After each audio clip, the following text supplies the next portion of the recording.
Tiwari, your social science teacher, and today we have to start a new chapter because last time we have completed the chapter number 2 from history. So now we have to start a new chapter from geography. So you can see I'm having the PDF book, and last time we have completed chapter 1 and chapter 2. The chapter 1 was how season occurs, part 1, and then the sun, moon and the earth. Now today we are going to start a topic which is tides, physical geography. तो शुरू करते हैं अपना नया chapter tides. अब जो हमने chapter number 2 सीखा था, पढ़ा था, समझा था कि लूनर इक्लिप्स होता है, सोलर इक्लिप्स होता है, तो हमें ये तो पता चला कि अर्थ की अपनी ग्रेविटी है, सन की अपनी ग्रेविटी है और मून की भी ग्रेविटी है। तो मून की ग्रेविटी पुल करेगी, जब मून पास आ जाएगा अर्थ के तो उसकी ग्रेविटी लगेगी, पानी ऊपर उठेगा, फिर अर्थ की ग्रेविटी उसको वापस खींच लेगी तो पानी नीचे आ जाएगा, और सन की ग्रेविटी भी लगती रहती है पोजीशन के अकॉर्डिंग।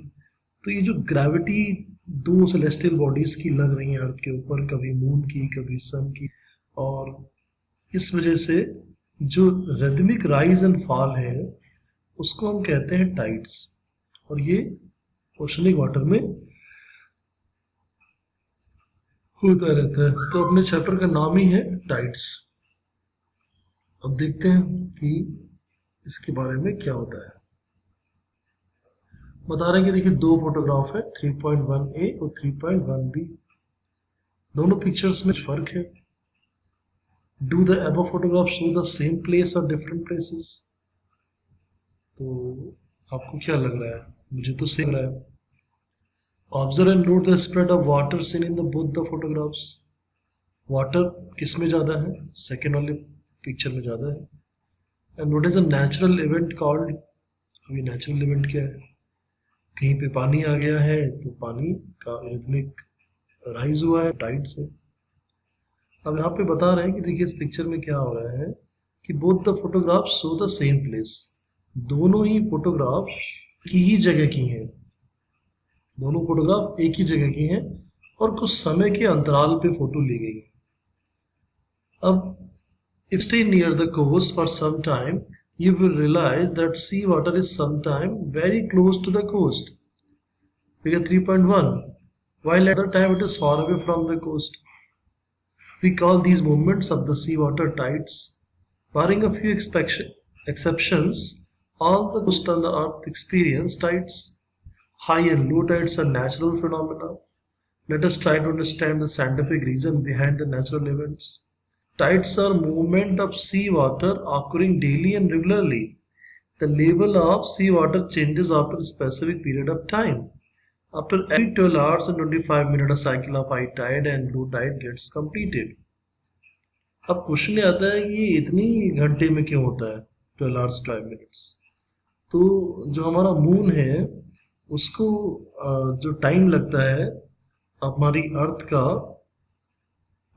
एक चक्कर लगाने में, उसकी वजह से ऐसा होता है। ठीक है, तो चलिए एग्जैक्टली देख लेते हैं कि मून को कितना टाइम लगता है। मून रिवॉल्व्स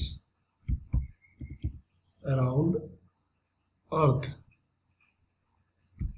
तो उसको कितना टाइम लगता है? उसको टोटल जो पूरा एक ऑर्बिट कंप्लीट करने में जो टाइम लगता है मून को, the moon orbit the earth once every 27.322 days. It also takes approximately 27 days for the moon to rotate on its axis. अच्छा, उसको अपने एक्सिस पे रोटेट होने में कितना टाइम लग रहा है? 27 डेज लग रहा है।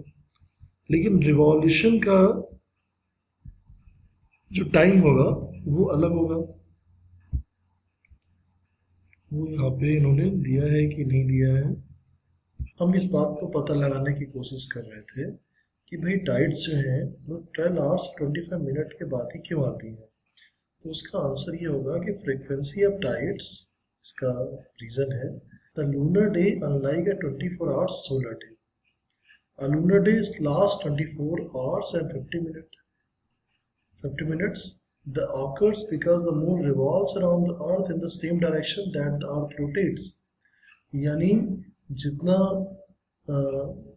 अर्थ रोटेट कर रहा है जितने टाइम में उसी डायरेक्शन में जो मून है वो क्या कर रहा है रिवॉल्व कर रहा है तो इस वजह से और जो उसका टोटल जो ना डे है अगर हम सोलर डे देखें तो हमारी अर्थ का सोलर डे क्या होता है वो होता है 24 आवर्स होता है जबकि जो मून जो कर रहा है रोटेट होते हुए अर्थ के चारों तरफ रिवॉल्व कर रहा है तो उसका जो अपना रोटेशन का जो लूनर डे है वो 24 आवर्स मिनट है और वो हर जगह से 2 बार तो गुजरेगा दिन में ठीक है तो वो आ जाएगा 12 आवर्स 20 मिनट तो एवरी 12 आवर्स एंड 25 मिनट के बाद में एक हाई टाइड आता है ठीक है तो ये बिकॉज ऑफ लूनर डे क्योंकि लूनर डे का टाइम है 24 आवर्स 50 मिनट ठीक है और बड़ी इंटरेस्टिंग बात और भी है कि मून का रोटेशन और revolution the moon orbits the earth once every 27.32 days.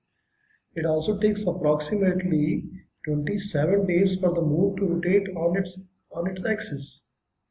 As a result, the moon does not seem to be spinning but appears to observe from Earth to keep almost perfectly still.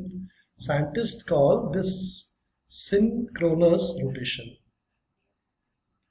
तो moon को अपने orbit की ओर एक पूरा rotation करने में 27 days लग रहे हैं ठीक है इसलिए वो पता नहीं चलता कि वो अर्थ का but appears to observer from earth to keep almost perfectly still कि वो रुका हुआ है जबकि ऐसा नहीं है वो अपने रोटेशन कर रहा है और वो अर्थ के चारों तरफ रिवोल्यूशन भी कर रहा है तो इस पूरी सिचुएशन को हम सिंक्रोनस रोटेशन कहते हैं इतनी बात समझ में आ गई कि why tide comes after 12 hours and 25 minute because of lunar day lunar day होता है 24 आवर्स 50 मिनट का ठीक है इसको और थोड़ा सा समझने की कोशिश करें कि why do the tides occur twice a day coastal area experience 2 low tides and 2 high tides every lunar day 24 hours and 50 minutes the 2 tidal bulge caused by inertia and gravity will rotate around the earth as the moon position changes. These bulges represent high tides while the flat side indicate lows. ठीक है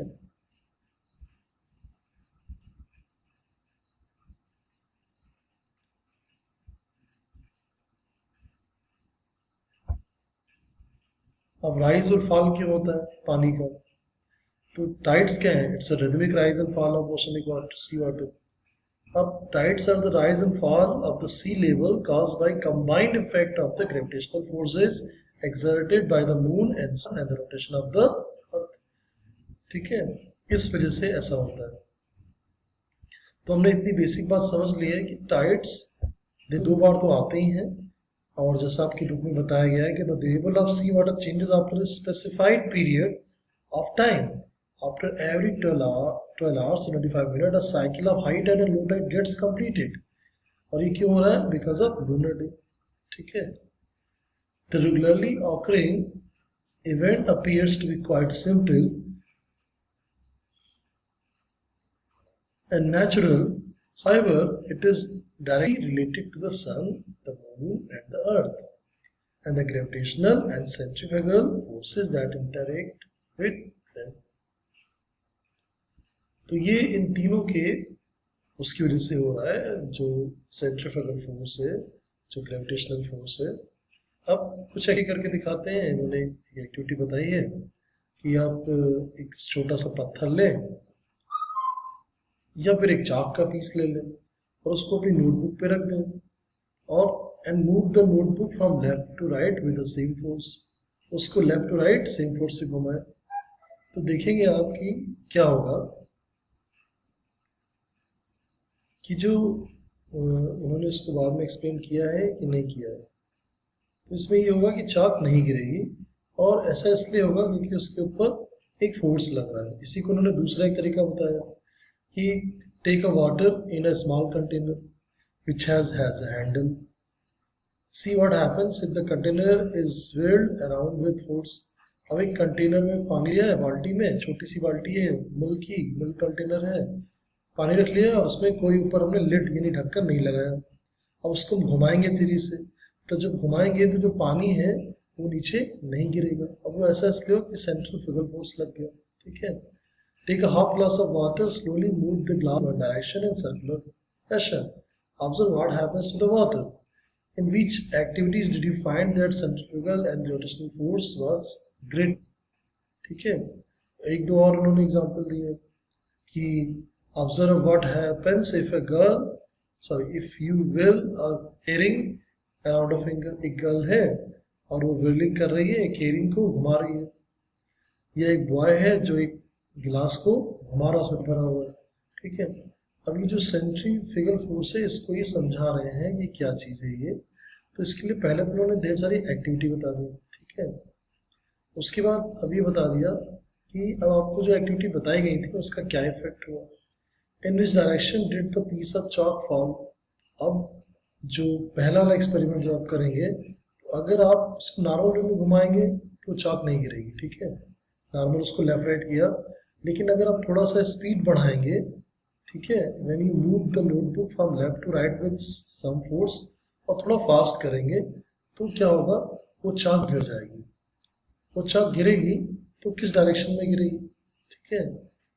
where did the water in the glass show a bulge. अब जब पानी से भरा घुमाएंगे तो उसमें बल्जिंग होगी, उछाल आएगा। What effect did the movement have on the things attached to the keyring. अभी की के ऊपर क्या इफेक्ट लग रहा है जिस वजह से वो उंगली के ऊपर घूमता रहता है। इसलिए श्री कृष्ण का सुदर्शन चक्र था। ऐसा क्यों हो रहा है।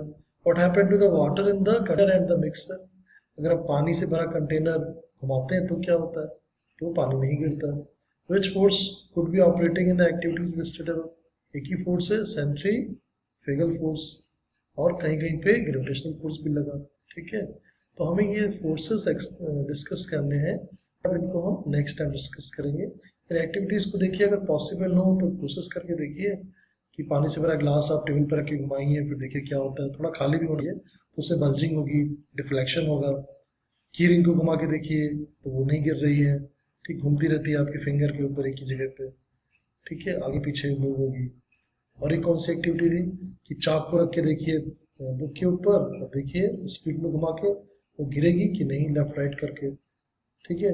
और बस ये दो तीन एक्टिविटी दी और उसका ऑब्जर्व करना है कि किसमें ग्रेविटेशनल फोर्स लगा है और किसमें सेंट्रीफ्यूगल फोर्स लगा है। तो इसको हम लोग नेक्स्ट टाइम डिस्कस करेंगे। ठीक है।